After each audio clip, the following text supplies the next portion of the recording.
Hello and good afternoon, everybody. Thank you very much for joining us today. I am Ryan Garland, the CEO of Paradyme, and we're excited to host this pre-recorded webinar to kind of talk a little bit about our investment offering here in Europa Village, Temecula wine country, and this $185 million one-of-a-kind project that's like no other, and we believe around the world. So I'm going to go ahead and make this kind of quick because we know everyone has limited time nowadays. So again, this is a pre-recorded webinar.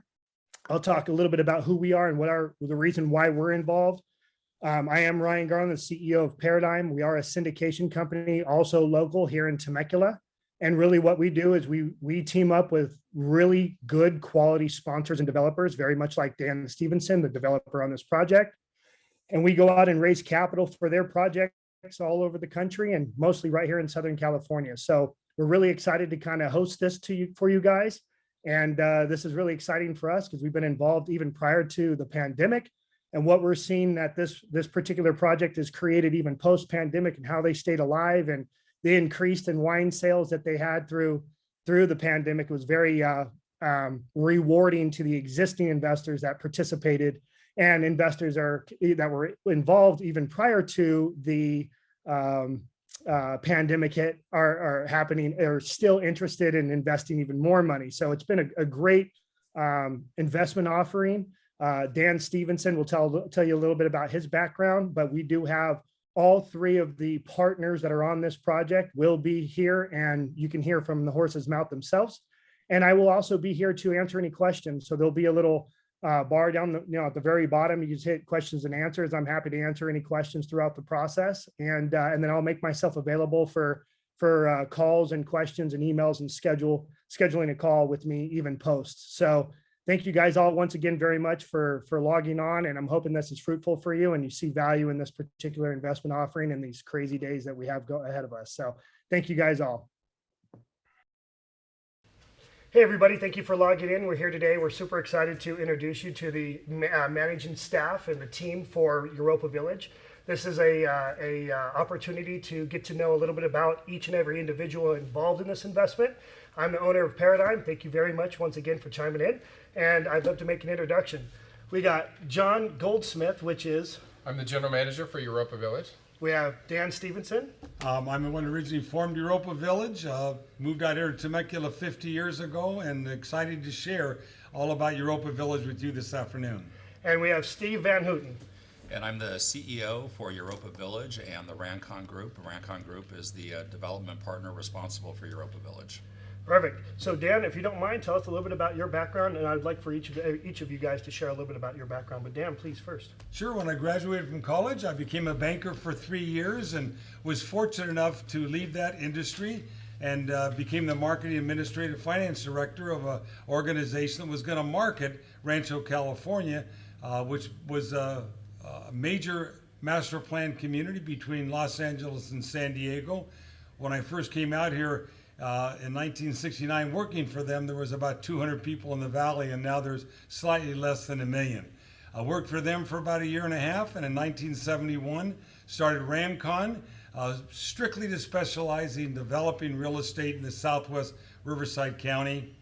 50 years later, because we're celebrating our 50th anniversary this year, we've developed about 350 projects in the Southwest Riverside County, helped develop the Temecula as a community, and have been extremely involved in the development of wine country and Europa Village. And many other things too.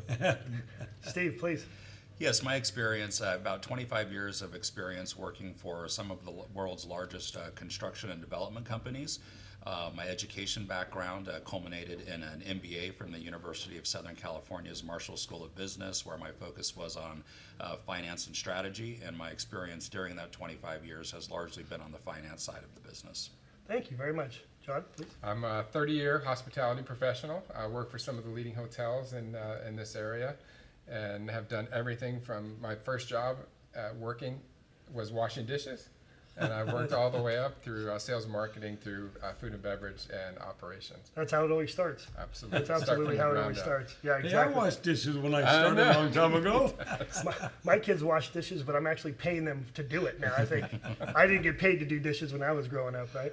Okay, so in regards to a little bit about Temecula in itself, would you guys share a little bit, Dan, please, a little bit about Temecula? Sure. Well, Temecula or Temecula Winery, maybe I'll sort of tie them in together. Sure. Temecula is an old western town where the Butterfield stage used to stop centuries ago. It actually was sold to several of America's largest corporation, Kaiser Industry, Kaiser Steel, the Pennsylvania Railroad.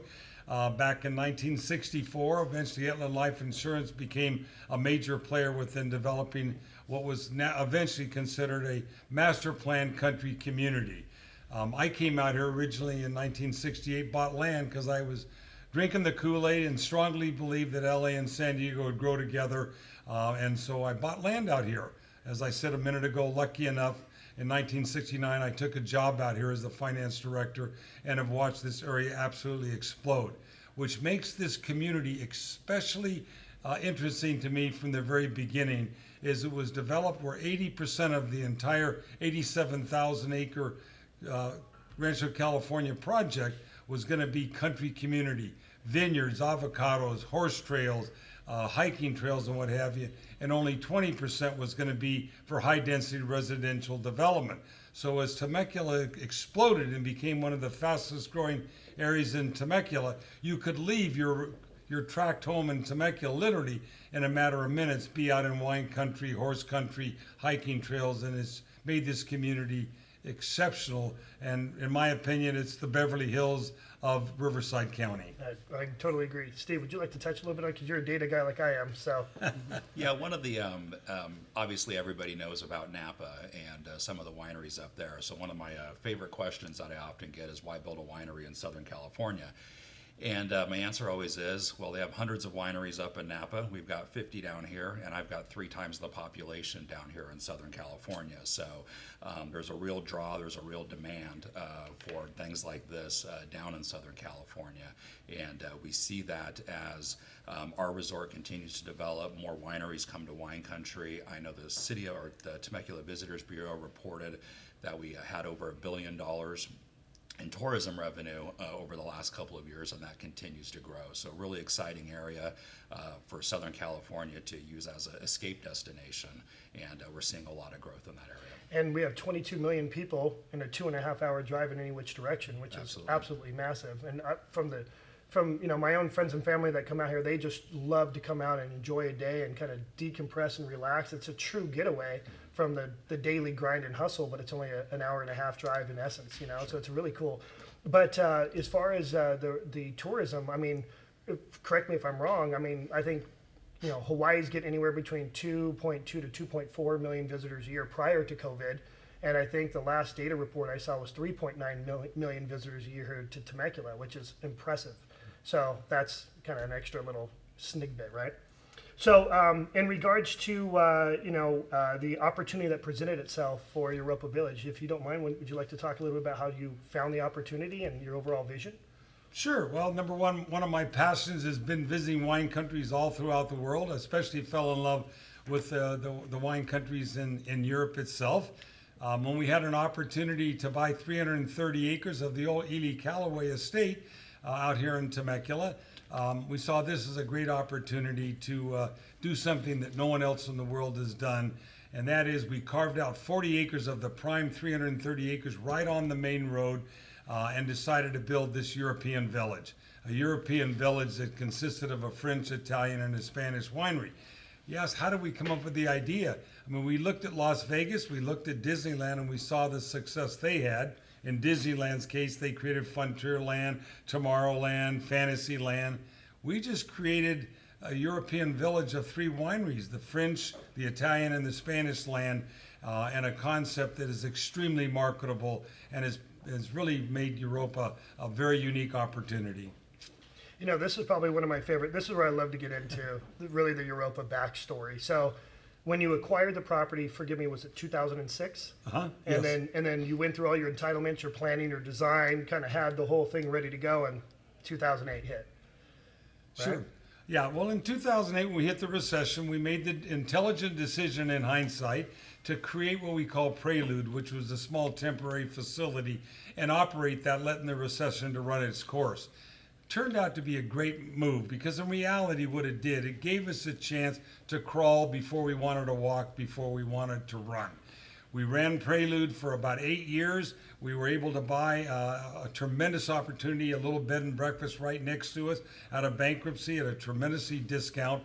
We now call it the Europa Village. It's been voted as the #1 bed and breakfast in the Inland Empire. So we've done a great job developing that, improving that, and marketing it. So I'm excited to see what we've been able to do there.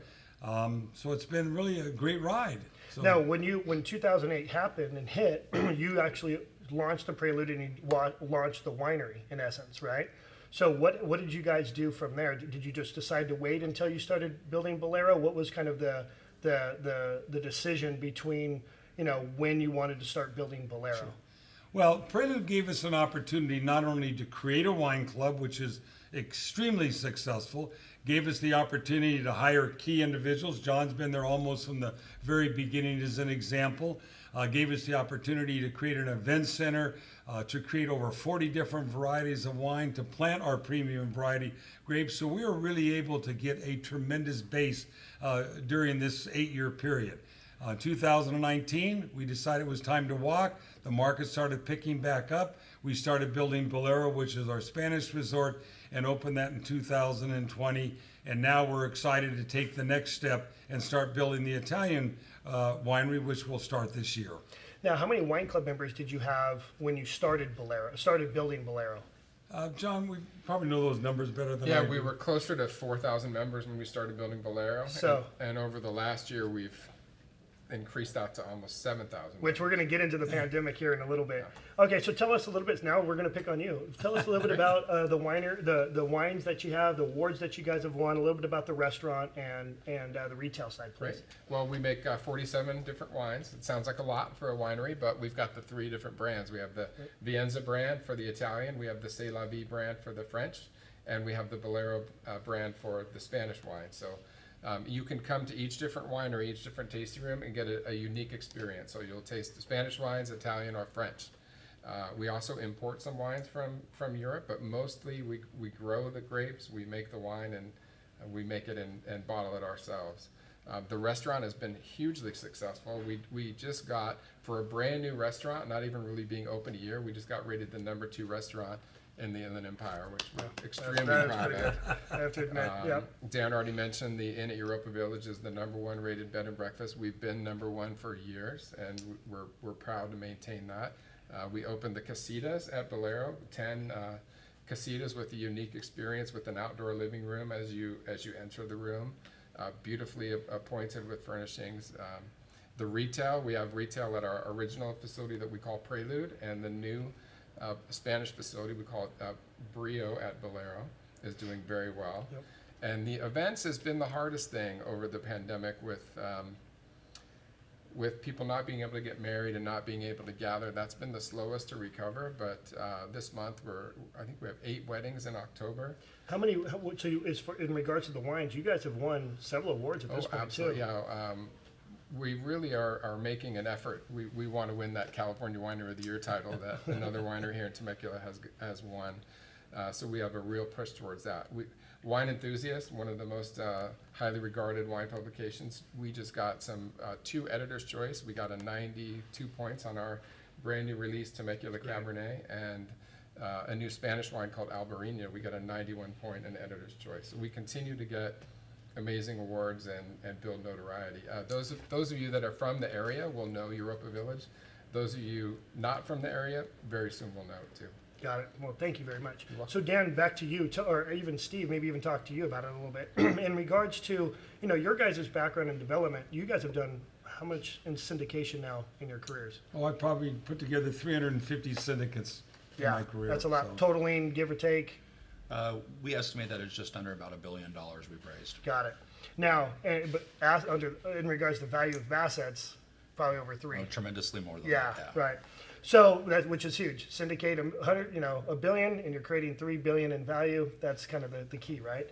The main question that I had for you though is when you went out to and you decided to go into strategy to go out to investors for this project. Tell us a little bit about the amenities the investors got and kind of how you guys saw each phase, if you will. So obviously you had the acquisition and, Prelude, obviously because of 2008, how that shifted into Bolero, that now going into Vienza, which is the purpose for this webinar, and then just kind of how that capital stack looks, please. Absolutely. So what we have here is a phase development, and so we're building this out over 4 phases. Our first phase was really to acquire the land and get everything approved and to build the prelude phase, as we call it, and then also to acquire the neighboring end that Dan had mentioned. That phase was approximately $15 million. That's been fully funded. Our next phase was to build the Bolero winery and all that it entails, including the restaurant, the event spaces, as well as 10 casitas that go with that property, as well as we also took that opportunity to do all of the land development for the entire site. So, we've done all the utilities, we've done all the grading. Basically, what's left is to build the remaining buildings. Again, that phase has been fully funded as well. That was approximately $59 million. The next thing that we're turning our attention to now is phase 3. In phase 3, we're going to tackle in kind of 2 sub-phases. First, we're going to build the Vienza winery, and that's what we're very focused on funding right now. Our plan is to start that by the end of this year. That will take approximately $30 million to do. The bulk of that, about $24 million, we'll get that from a construction loan, and the balance of that we are raising equity for. Once that's done, late next year, early the following, the plan is to execute phase 3B, which is the Vienza Hotel. That will be built up on the hillside above the Vienza winery.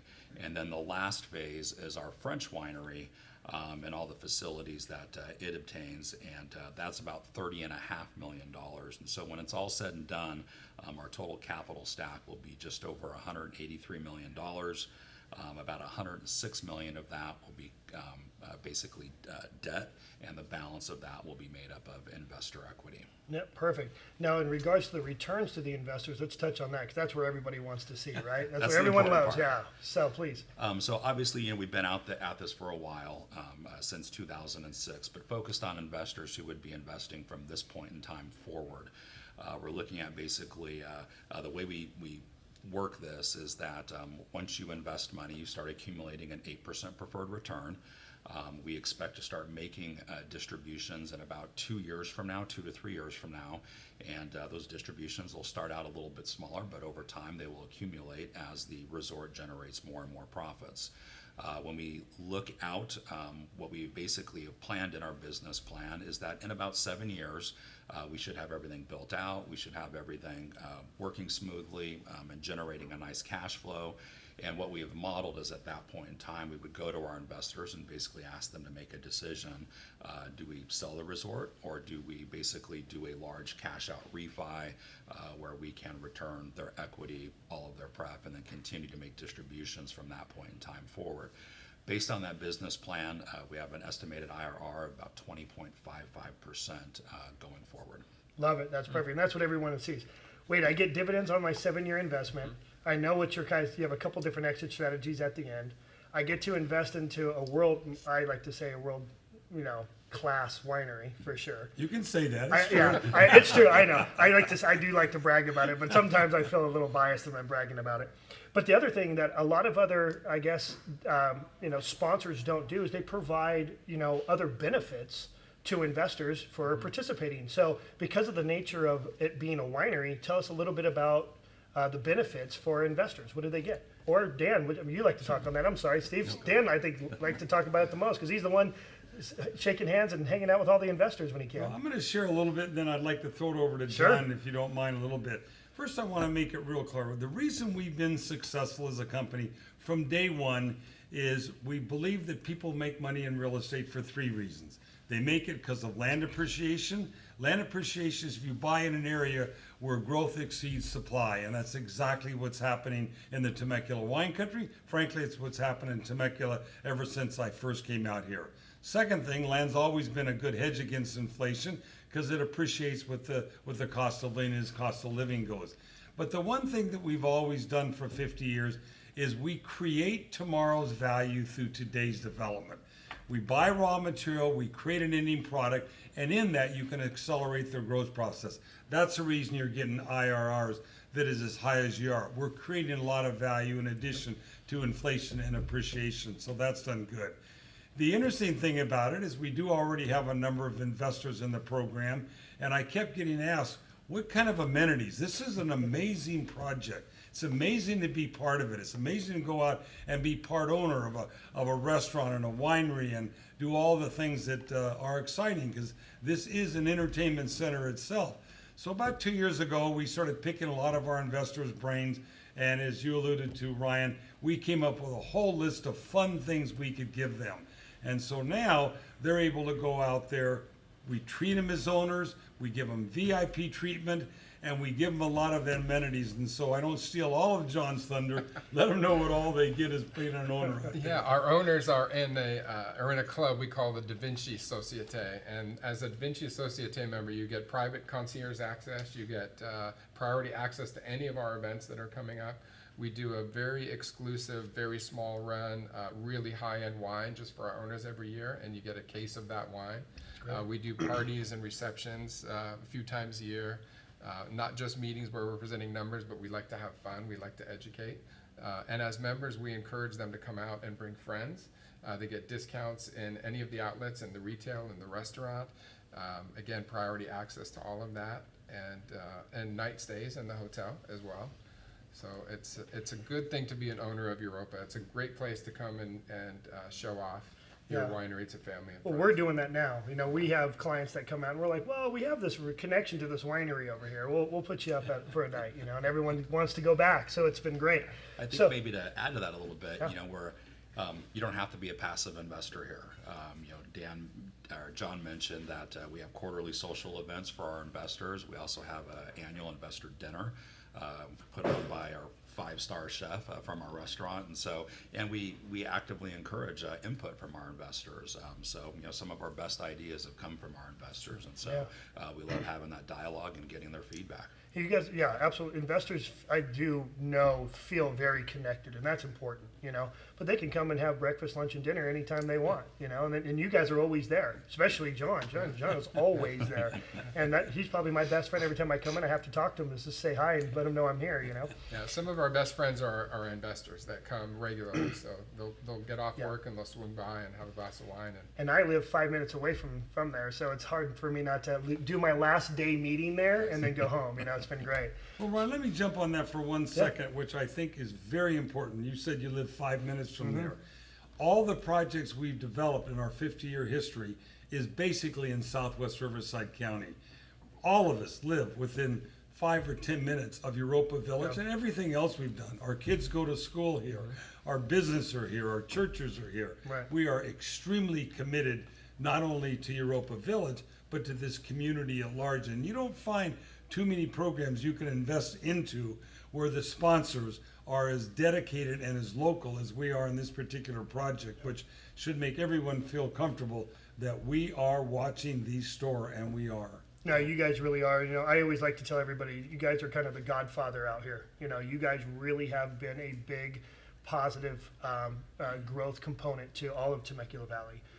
Every time I talk to a mayor, somebody at the chamber, they all know who you guys are and what you guys have done, and I hear nothing but positive. All the way down to other sponsors and other operators too, and other wineries. You know, normally you go out there for a guy like me at syndicates, you kind of want to hear what other people say, and you know, obviously you guys are direct competition, so it's not all the time going to be positive.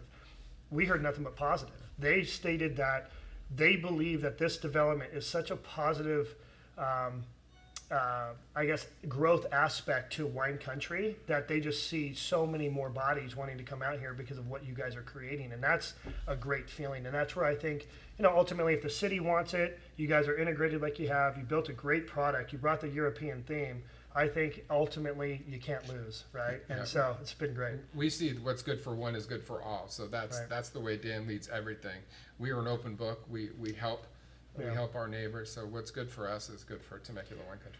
And I think this is where most people get real scared, and I think this is a really important part of the conversation. Let's talk about the pandemic. You know, what happened, you know, during the pandemic. I mean, obviously, you guys all have been in business for so many years. I mean, this isn't the first time you went through this. I remember sitting across from you in your conference table, and I'm stressed out because of the pandemic and retail and restaurants and all of everything was bottling up. And I'm sitting there kind of trying to act fine like this. I'm looking at Dan going, all right, Dan, I'm gonna let you lead me here, man. So, and you were so calm and you just said, we have it. It's not a problem. This will be just fine. And it really made us feel comfortable. And even our investors, I think we got one phone call from our investors and, we're a little concerned, but you guys, had everything taken care of. So Tiff, if you don't mind kind of sharing a little bit about, how you guys kind of went into it, how you handled it from the beginning.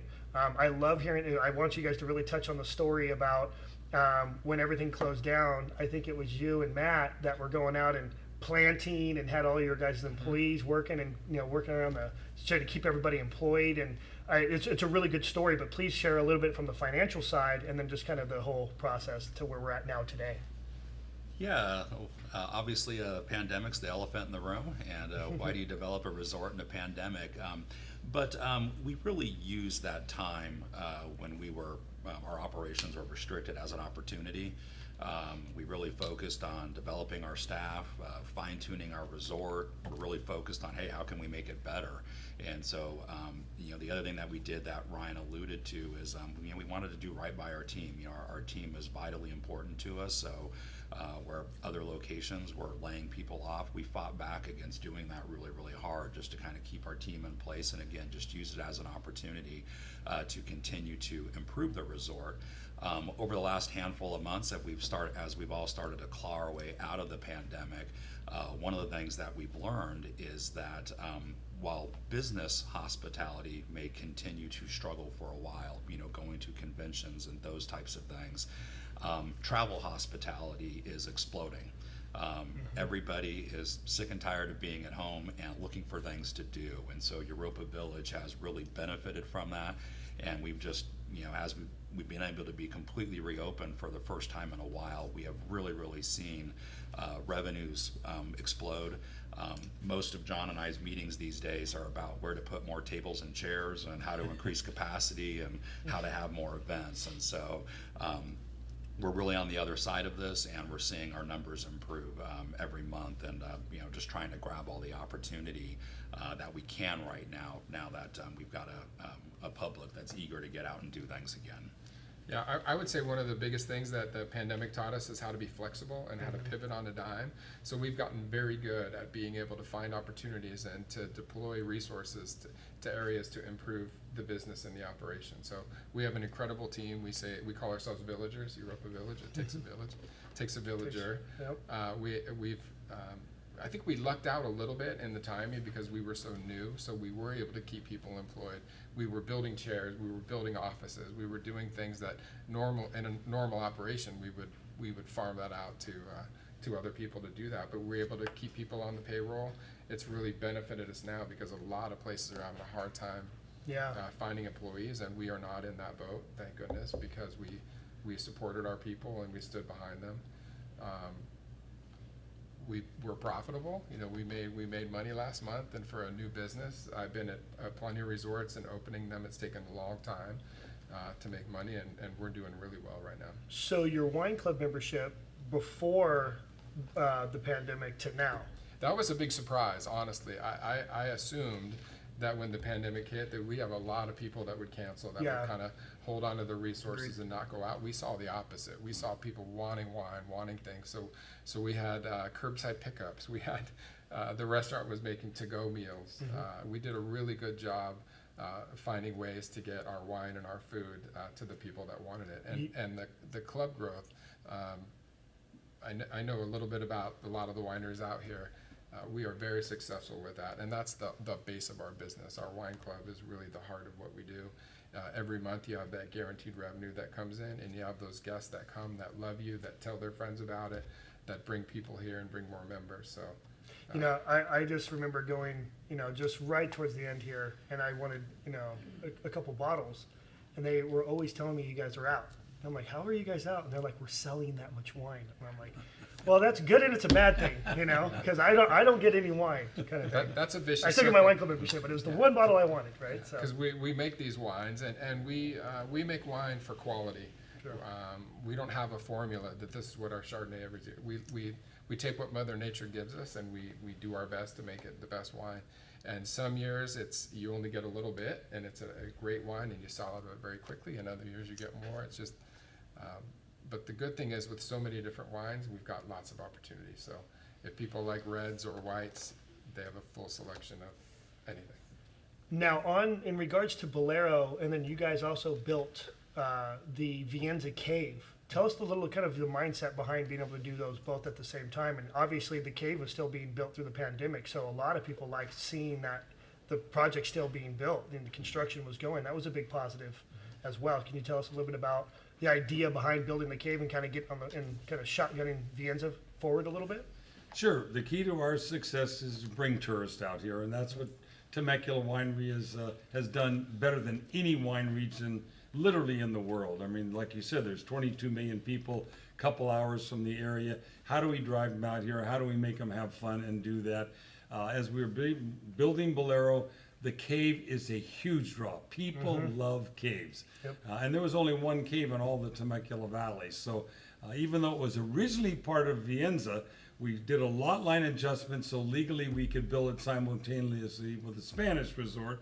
And then our plan is to do a lot line adjustment and move it back over to the Italian component. But we built it just basically to attract tourists. It's a tremendous wedding facility. And John mentioned we're doing 8 or 10 weddings in the month of October. In this business, weddings is extremely profitable. Right. And we're, I think all but maybe 1 or 2 wineries out of the entire valley of Temecula can do more than one wedding at any given time. We've got 35 different event centers, and we're not going to do 35 weddings at one time, but we can do 2 or 3 without the brides bumping into each other. Right. And between the cave and the Prelude facility and other areas where we're building wedding chapels, it gives the bride an awful lot of opportunity to decide where she wants her ceremony, and then which event center does she want to have her after party. So we've done really a good job setting that up, and the cave is one major component of that. And when all 3 wineries are built, in essence, you guys can have a wedding, at each one. So in essence, you can have 3 going at one time. We can have 4 going at once. Actually. Really? Because we have wedding facilities up at the hotel and spa as well. Oh, well, there you go, because the separation. I didn't know that. That's great. So 4. Yeah, that's a lot. I think that's a key factor for investors to know, because wineries or weddings aren't going to slow down. Brides want their weddings, and moms and dads will figure out a way to make sure that their daughters get the wedding that they want, right? So it's definitely profitable. So in regards to, now we already touched a little bit on phase A and B in regards to Vienza, but just to kind of sum it up, is there anything else that you guys want to touch on, or did you guys want to? We're pretty much done, but we can also talk a little bit about the alliance with Paradyme. Other than that, we're done. I think we've done a good job covering it. Yeah, I thought that was great. Yeah. Perfect. Would you share a little bit from the horse's mouth, a little bit about your alliance with Paradyme, and why did you pick us for a syndication company? Sure. Well, number one, you're local. You guys have a great reputation. I've known Ryan for a lot of years, known Doug McAllister for even more. He was the ex-mayor of Murrieta, so I used to make contributions to his campaign and whatever. He did a great job in that regards. We're a developer. We require to have equity. We put a lot of our own money, a lot of our friends and family equity into it. Europa Village required more money than what we felt we could collect all on our own efforts. And you guys are in the business of finding good quality sponsors. I was very impressed with the effort you went through to really understand who we were, to make sure that this project would work, and so you could recommend it to your investors, because that's your reputation as well as ours. So tickled to death to be involved with you guys, and enjoyed the experience to date, and look forward to some successful ventures, not only for this, but other projects into the future. Absolutely. Dan, thank you very much. Well, thank you guys very much for chiming in, and we'll get back to you here shortly.